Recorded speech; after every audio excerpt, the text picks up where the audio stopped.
Bienvenidos amigos al venezolanotv.com.be, a su programa Con la Lupa. Aquí con mi amigo y colega Chugo González. Bueno, Chugo, esta semana hechos lamentables. El país está bastante convulsionado. El tema de la escasez y del hambre en Venezuela está generando las primeras víctimas fatales. Yo la verdad estoy muy triste y muy preocupado, digamos que mortificado, porque cuando estas dinámicas sociales comienzan, cuando la violencia se desata, no sabemos cómo termina. Mira, Luis Augusto, estamos a mitad de año y van más de 1000 protestas por temas relacionados con alimentación y temas relacionados con abastecimiento. Más de 1000 a nivel nacional. Ayer las redes sociales reflejaban el cumanazo por el impacto de lo que pasó en Cumaná. Ya nosotros, nuestra historia de país tiene en la lista, en sus anotaciones, lo que pasó aquí en Caracas, en el Caracazo. Negocio cerrado, negocio saqueado, negocio cerrado. Negocio cerrado por un buen tiempo, panaderías, abastos, bodegas, etc. Y eso ayer lo vimos en Cumaná, ante un silencio oficial que fue lo más preocupante. Un presidente en cadena hablando como que si este país no estuviera pasando nada. Saqueos en Cumaná, en Boconó, en Mérida, en Caracas, en Palo Negro. En Catia ayer también hubo un silencio conato oficial, ¿no? Que es lo más preocupante. Claro, porque este gobierno trabaja con el miedo y con el silencio. Trabaja con dos herramientas políticas propias o características de un régimen totalitario: el miedo y el silencio. La autocensura de los pocos medios de comunicación independientes que quedan operó ayer. Solamente las redes registraron lo que estaba ocurriendo en Cumaná. Y a diferencia del Caracazo, Chugo, que a los 2 meses los anaqueles estaban abastecidos, los inventarios estaban abastecidos, yo mucho me temo que en esta oportunidad no va a ser así. Bueno, porque las condiciones sociales son distintas, Luis. Entre otras cosas, en ese momento histórico del país, el tema del desabastecimiento no era ni la sombra de lo que nosotros tenemos hoy. Hoy tenemos gente repartiendo comidas a través de los CLAP y ya vemos cómo en poco tiempo eso ha aumentado significativamente los niveles de protestas, porque los CLAP no están llegando a donde tienen que llegar, porque los consejos comunales se informan que efectivamente desviaron los productos hacia otra localidad, y porque en términos generales le dicen a la gente: mire, usted no está constituido en un consejo comunal, usted no es susceptible al CLAP, fórmese como un consejo comunal. Como que si eso fuera fácil. Yo que he tenido la experiencia de trabajar con varios consejos comunales, sé exactamente los tiempos que se llevan, la dificultad que tienen, la dificultad de registrar un consejo comunal ante el Ejecutivo Nacional, porque ahora los consejos comunales se registran es ahí. Pero tú has visto, Chugo, lo que compone la bolsita miserable, la bolsita de miserias que reparten en los CLAP.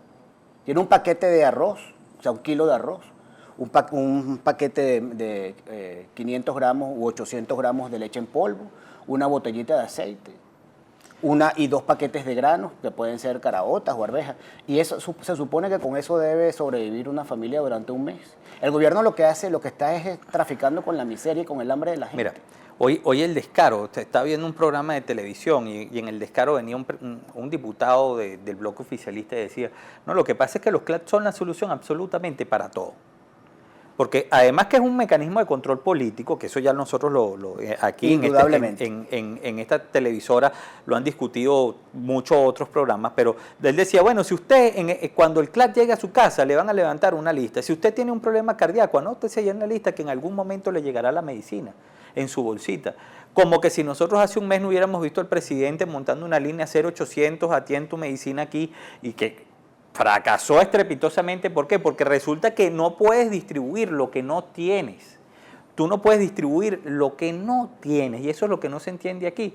O sea, no hay comida suficiente para repartir a través de los CLAP, no hay medicinas que le vayan a llegar. Ya usted vio el fracaso. Llame a esa línea ahorita que puso el presidente hace 3 meses, a ver si usted va a conseguir alguna medicina. Por eso te digo, Chugo, que el gobierno lo que está es administrando y distribuyendo la miseria, distribuyendo la escasez. Yo quisiera hacer un llamado a los venezolanos en general, porque el saqueo es una expresión vandálica que lejos de resolver el problema lo va a complicar. Hace unas semanas, hace unos días que hubo unos saqueos en Filas de Mariche, y esas bodeguitas, esas panaderías del barrio que son saqueadas por la propia gente que vive allí, eso es cuchillo para su garganta. Porque esos pequeños comerciantes son los que en definitiva le resuelven el problema cotidiano a la gente. Incluso le fían a la gente del barrio. Cuando se producen esos actos vandálicos y terminan siendo esos comerciantes víctimas del saqueo, es el barrio el que termina perjudicando. Entonces hay que diferenciar muy bien lo que es la protesta legítima, la protesta cívica, la protesta ciudadana, de estos actos de vandalismo que lo que terminan es afectando a todo el país, pero en particular a esas comunidades que legítimamente se rebelan frente a la pretensión del gobierno de administrar la miseria, pero que terminan actuando equivocadamente cuando saquean esos pequeños comercios. Mira, ayer en Cumaná se vio a la policía saqueando. Ayer en Cumaná se vio una cantidad de gente que no es por hambre, porque si tú saqueas una tienda de electrodomésticos, una tienda de lentes, no es por hambre. Eso es vandalismo. Eso es vandalismo. Hay que llamarlo por su nombre. Y que no se les olvide lo que pasó en Caracas en ese momento. Ahí ayer corrió un audio muy importante a través de las redes sociales que se difundió por muchas vías. Nosotros los vamos a dejar con un pedazo de ese audio para que ustedes escuchen lo que una señora de Cumaná está sintiendo en este momento ante esa situación. Mis amigos, la situación aquí en Cumaná no es nada fácil, nada fácil. Créanme que hasta ahorita hay intentos de saqueo, saquearon miles de establecimientos aquí, panaderías, supermercados, ópticas, farmacias, aquí en Cumaná saquearon, mire, todo. Mañana, Cumaná, no tienes un solo establecimiento donde comprar el más mínimo enlatado. Aquí este estallido nos agarró con lo que teníamos en la nevera. Aquí no hay para comprar comida. Aquí todo se acabó, aquí todo está destruido. El centro está destruido. Aquí mañana amanece y si tú no tienes comida en la nevera, no tienes nada que comer. En Cumaná no hay nada, ni un solo lugar donde tú puedas ir a comprar algo. Y lo peor del caso es que ni siquiera puedes ir a un cajero automático a sacar dinero, no puedes hacer nada. Por favor, yo les pido que este audio lo reproduzcan y que recorra toda Venezuela, porque de verdad que el país, yo no entiendo por qué razón tienen que mezclar el hambre con el vandalismo. Nos esperamos en el próximo corte para seguir conversando sobre la situación política nacional.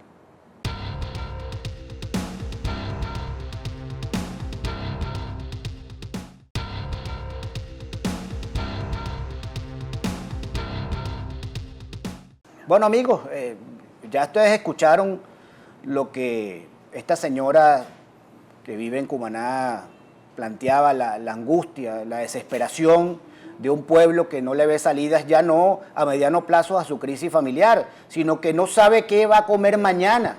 Y ese es el problema del hambre, que el hambre no espera. Mientras que este gobierno ofrece fantasías. Por cierto, Chua, ayer el presidente Maduro anunció anoche que van a crear una comisión secreta para estudiar nuevamente, para investigar la muerte del asesinato de Chávez. ¿Qué te parece? Bueno, eso es intentar tirar ante la opinión pública un distractor. Sí, una cortina una cortina de humo. Mira, el pueblo como en términos generales está viviendo una situación de profunda angustia. Una profunda angustia que la Constitución venezolana arroja mecanismos para solucionar. Y es por eso que una gran parte de los venezolanos y de la dirigencia venezolana está apostando al referéndum revocatorio como vía. Como vía después de cantar Asamblea Nacional Constituyente, la enmienda, la carta de partida de nacimiento de Maduro, etcétera. O sea, todos esos mecanismos se decantaron y hoy toda la clase política está trabajando alrededor de un referéndum revocatorio. La clase política democrática. Bueno, yo creo que también ahí se están moviendo algunos factores dentro del gobierno, porque hay algunos movimientos ahí importantes. Porque dentro del gobierno también hay demócratas, aunque mucha gente no lo piense. Y con esa parte del chavismo es importante conectar. Yo he sostenido, esto es una opinión muy personal, que sin una parte importante del chavismo la transición va a ser cuesta arriba.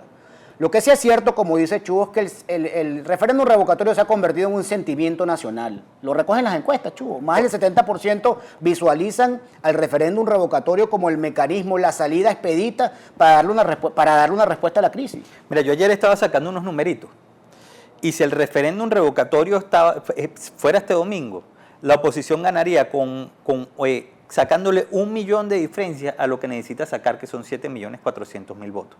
O sea, la oposición al día de hoy puede estar rondando 8,5 millones de votos de cara a un referéndum revocatorio. Eso quiere decir que un porcentaje muy importante de chavistas está votando, en este caso, para la salida constitucional, democrática y pacífica por la vía del referéndum para sacar a Nicolás Maduro del gobierno, porque no se lo aguantan. Pues ya el país, 9 de cada 10 venezolanos dice que este tipo es un desastre. Por cierto, habría que buscar un voto más de los que sacó Maduro en la elección del 2013. Pero ese Maduro de hoy no tiene ni remotamente esa cantidad de votos, solo que el mecanismo constitucional establece que habría que sacar, como acabo de decir yo, un voto más de lo que él sacó cuando fue electo. Yo me imagino que el universo electoral de Maduro o la intención de voto de Maduro en este momento no puede estar en 5, 6, 7% probablemente, pero bueno, eso es lo que establece la Constitución y de allí la importancia en que toda la sociedad venezolana que apueste por un cambio democrático, así como se expresó el 6 de diciembre, aúne y sume los esfuerzos para que pueda impulsarse el cambio político que el país necesita a través del referéndum. ¿Tú sabes lo que hizo el CNE ayer? Bueno, que otra barbaridad, que no sé. No, pero el CNE en términos generales, lo último que ha hecho es intentar dilatar, o sea, llevar y a intentar arrugar la arruga para llevar este proceso para el año 2017. Pero el CNE ayer, por la presión social, porque efectivamente hay presión social, una presión que no es nada más de la oposición, hay presión internacional, hay presión a lo interno, decidieron aperturar 125 centros de validación adicionales, lo que prácticamente garantiza a la oposición de una manera mucho más sencilla, tranquila, tener la validación, el proceso de validación, los 200.000 personas que les hacen falta. Por cierto, ayer tengo una amiga que se llama Zulay, que me la consigo ayer en una panadería y me dice, bueno, qué bueno, vale, aparecí validada en el CNE. Yo le digo, no, es al revés. O sea, ella pensaba que todos los que no aparecieron y firmaron eran los que tenían que ir a las oficinas regionales. No, es al revés. Las personas que aparecen validada su firma en la página del CNE son justamente las personas que tienen que ir a poner su huella dactilar en esas máquinas que el CNE va a distribuir a nivel nacional. Por cierto, yo muy humildemente le doy este consejo a los amigos que van a estar, todos vamos a estar involucrados de alguna manera en eso, pero aquellos que van a trabajar la parte logística, porque hay que dejar constancia que a la gente hay que facilitarle el traslado para la validación, y eso es una tarea de la Mesa de la Unidad, más específicamente de los partidos que componen la Mesa de la Unidad, hay que enfocarse en aquellos que están en condiciones de validar. Los que fueron rechazados indudablemente tienen todo el derecho a manifestarse y a reclamar ese atropello, que por cierto, Chugo, esa es otra forma de violencia, eso es violencia política, al haber sido excluidos para ejercer sus derechos en el referéndum, en el proceso de validación. Pero la unidad tiene que enfocarse en los que sí pueden trasladarse, en los que sí pueden ejercer su derecho, porque hay que optimizar esfuerzos y eso tiene que ser un operativo que garantice, como dice Chugo, la cantidad de firmas validadas para dar el salto a la segunda etapa, porque esto no ha terminado, esto continúa. Claro que no ha terminado, y la jugada del gobierno es una jugada que está más que cantada, ¿no? TSJ. Su carta para intentar que el proceso no se dé es el TSJ. No pudieron con el CNE, no lo pudieron frenar al nivel del CNE y ahora trasladan a la sala constitucional exactamente, la barricada política. Pero exactamente como pasó con los diputados de Amazonas, Luis. Los diputados del CNE dijo, mira, aquí está su acta, estos señores son los diputados de Amazonas y a través de la vía del TSJ, que por eso fue que los montaron en diciembre, ese TSJ espurio, fuera de la ley, inconstitucional, ese que montaron. Como dice la gente, tapa amarilla. Bueno, el TSJ tapa amarilla. El tapa amarilla ese ahorita tiene un recurso que ayer admitió. No quiere decir que efectivamente lo va a poner o lo va a aceptar. Bueno, ayer lo aceptó, que efectivamente va a hacer que eso se cumpla. Pero dice lo siguiente, ¿no? Ahí hay unos firmantes. Hay unas personas que se murieron, que un número, no sé cuántos son, creo que son 11.000 de los 2 millones de firmas que hay, que yo estoy prácticamente convencido que fueron los miembros del PSV que infiltraron en muchos centros los procesos de validación de firmas, pero peor aún, como son las cosas aquí en este país, ahí están esos diputados de Amazonas, eso es un muy buen ejemplo. Esos diputados Amazonas, la gente votó por ellos y el TCJ los anuló. Usted pudiera anular esos 11.000 firmas, pero usted va a desconocer la voluntad de esos 2 millones que sí fueron efectivamente a firmar, que efectivamente son 1.300.000 de acuerdo a lo que dijo el CNE, ya sabemos qué pasó con ese proceso de validación de firmas. Están jugando con candela, con la paciencia de un pueblo que se está desbordando y que está intentando buscar salidas democráticas. Por cierto, Chugo, tú mencionaste un tema de las presiones. Hay presiones internacionales muy fuertes contra el gobierno de Venezuela. Los actores políticos de la unidad se han trasladado al escenario internacional. Sobre esto vamos a hablar en el próximo Negro.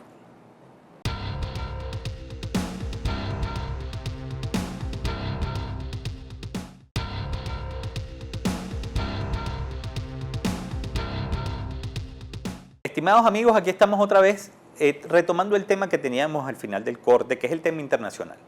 Venezuela y la crisis venezolana se ha convertido en tema político de todo el continente y de más allá del continente, porque en Europa también, en la Unión Europea hace llamados, el Papa hace llamados, los distintos actores internacionales. El G7, que son las 7 naciones más poderosas del mundo, se pronunciaron hace aproximadamente 15 días sobre la crisis venezolana. Pero algo de la crisis está pasando, porque ayer Delcy Rodríguez estaba mansita con Kerry. Delcy Eloína. Delcy Eloína dijo, bueno, vamos a abrir canales de diálogo, cosa que me parece maravillosa, que se abran canales de diálogo con Estados Unidos y con cualquier otro país, porque la verdad es que hay que asumir responsabilidades. Yo quiero poner aquí un resaltador. Ahí ellos le pidieron ayuda a Leonel Fernández, por cierto, para que los ayudara con el tema económico, cosa que agradezco al presidente, el expresidente de República Dominicana, don Leonel Fernández, que se tomó su tarea muy en serio y convocó a un grupo muy importante de economistas a nivel internacional, hicieron la propuesta y el gobierno parece que la negó, no ha dicho nada. Toda la información que se maneja es que el gobierno desechó el programa económico propuesto por este grupo importantísimo. Que supuestamente lo encabeza Francisco Rodríguez. Bueno, entre otros. El economista Francisco entre Rodríguez. otros. Pero fíjate, la oposición ha tomado vanguardia discursiva a nivel internacional y a nivel nacional. Vanguardia discursiva que está encabezada por varios actores, entre ellos Enrique Capriles y Henry Falcón, que han hecho diligencias a nivel internacional muy importantes. Así es, que bueno. Muy importantes. Porque bueno, en la medida en que el tema venezolano se mantenga en la pizarra internacional y esté bajo la mirada atenta de los actores de la comunidad internacional, que en estos tiempos de globalización eso es inevitable, en esa medida el gobierno estará presionado. Porque no es lo mismo cometer o adelantar triquiñuelas en la oscuridad que hacerlo bajo la lupa del ámbito o digamos de las relaciones del contexto internacional. Tú sabes que el fin de semana estuve con una persona vinculada al mundo internacional, un agregado político de una embajada. Pero viajaste, no, estaba aquí. Para encargarte unas aspirinas, ¿no? Él me consultaba y me preguntaba, pero me decía, bueno, pero ¿qué está pasando con las instituciones en este país? ¿Por qué no se quiere contar el gobierno? Yo le decía, bueno, esa es una muy buena pregunta cuando usted lo inviten a la Cancillería, que le haga a Delcy Eloína y a todo su tren, porque la verdad es que el país se pregunta, y el escenario internacional se pregunta, bueno, pero si hay escasez en Venezuela, cosa que no han podido ocultar, ¿por qué no abren el canal humanitario para el tema médico? Si hay en Venezuela una crisis política de la magnitud que se tiene, ¿por qué no abren los espacios para el entendimiento a través de un referéndum revocatorio? ¿Por qué se desconoce el tema de los presos políticos que hay en Venezuela? Y esa agenda internacional hoy la está llevando Capriles, que ha hecho una muy buena gira a Argentina, Brasil y Paraguay, donde ha tenido una repercusión fuerte en los medios internacionales y donde está agarrando un segundo aire todo el tema de Venezuela, porque además de eso están las reuniones en la OEA que se están dando en República Dominicana. Es decir, hoy el tema venezolano está debatiéndose en todo el continente, cosa que era una agenda que la oposición tenía relegada por ahí. Fíjate, Chugo, hay que reconocer, porque en política los espacios que tú no ocupas los ocupa el adversario. El gobierno fue sumamente hábil, yo lo dije en el programa anterior, aquí conversando con Leonardo, fue sumamente hábil durante 17 años para tapar, para manipular el escenario internacional sobre la base y la premisa de que el gobierno hizo 18 elecciones, 18 procesos electorales y los ganaba casi todos. Lo que pasa es que en el análisis del desempeño democrático de los gobiernos hay nuevas variables, ya digamos, los parámetros clásicos de la politología no evalúan a las democracias solamente porque hagan o no hagan elecciones. También hay una cosa que se llama democracia de desempeño, legitimidad de desempeño, mejor dicho. Y en ese sentido, el gobierno había sido muy hábil, muy habilidoso en el manejo de la imagen internacional, bajo la premisa de que aquí se hacían elecciones cada cierto tiempo, pues lograba de alguna manera silenciar las quejas sobre el desempeño democrático del gobierno, del chavismo durante todo este tiempo. Pero la comunidad internacional ha pasado, en este caso, ya una vez desmantelado ese velo democrático del desempeño del gobierno, la comunidad internacional ha pasado, Chugo, del asombro a la certeza. La comunidad internacional tiene precisado al gobierno. Pero tú sabes que está... Pero de ese asombro a la sorpresa... A la certeza. Pero yo digo sorpresa. A la sorpresa de países como Argentina, que por sus temas de interés nacional han hecho alguna jugadita que muy bien ha atajado esta gira internacional de Capriles, porque la verdad es que dejó un sinsabor muy fuerte la labor de la canciller argentina, que ha torpedeado un poco las labores en la OEA que ha venido desarrollando tanto la oposición venezolana como toda la institucionalidad de la OEA alrededor de Almagro, ¿no? Cierto es, Chugo, pero no perdamos de vista que las relaciones internacionales se mueven por intereses y no por solidaridades. Esto hay que destacarlo y remarcarlo. Cualquier iniciativa que adelanten los líderes, los dirigentes de la unidad a nivel internacional tiene que ser apoyada por todo el colectivo democrático del país. Como te decía, hubo una iniciativa en el Consejo de las Américas en donde Henry Falcón, conjuntamente con Orlando Ochoa y Francisco Rodríguez, tuvieron una disertación sobre la situación económica de Venezuela y en particular vamos a ver lo que dijo Henry Falcón de lo que puede ocurrir de insistir al gobierno en tapar, en obstaculizar la salida democrática que plantea el referéndum revocatorio. Veamos el material. El gobierno nacional tiene una seria responsabilidad fundamentalmente en abrir espacios para viabilizar salidas que permitan aliviar la gran tensión social que hoy vive la República. Se han hecho desde la Unidad Democrática, desde la Mesa de la Unidad Democrática, venimos nosotros en un propósito común, alentando una salida que consideramos la más expedita, democrática, constitucional, pero además legítima, porque la recoge el sentimiento de la mayoría de los venezolanos. Me refiero a la salida referendaria.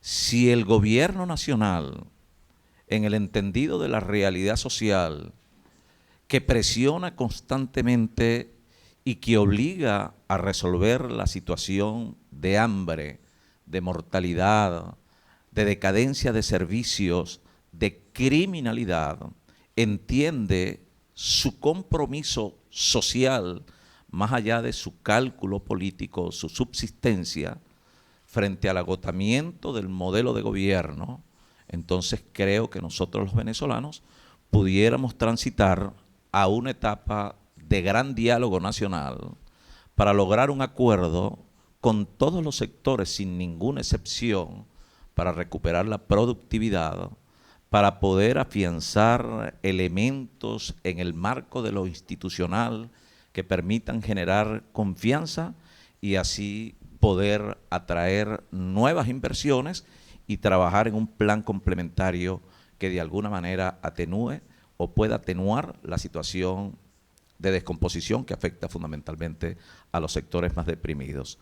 Nosotros hemos venido sosteniendo, pudiéramos a posteriori hablar de eso, nosotros hemos venido sosteniendo que la Venezuela de hoy reclama un gobierno de unidad nacional en el marco de la salida constitucional que plantea el referéndum revocatorio que ha iniciado en tal camino la Mesa de la Unidad Democrática.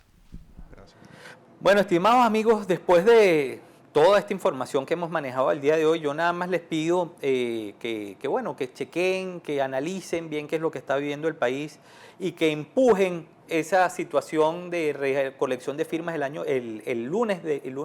semana que viene, porque entre mayor entusiasmo tenga la gente, entre mayor se pueda apoyar. No es recolección de firmas, es validación. Validación de firmas. Con la huella. Más rápido vamos nosotros a lograr una salida en paz y en democracia. Bueno, nos vemos la semana próxima.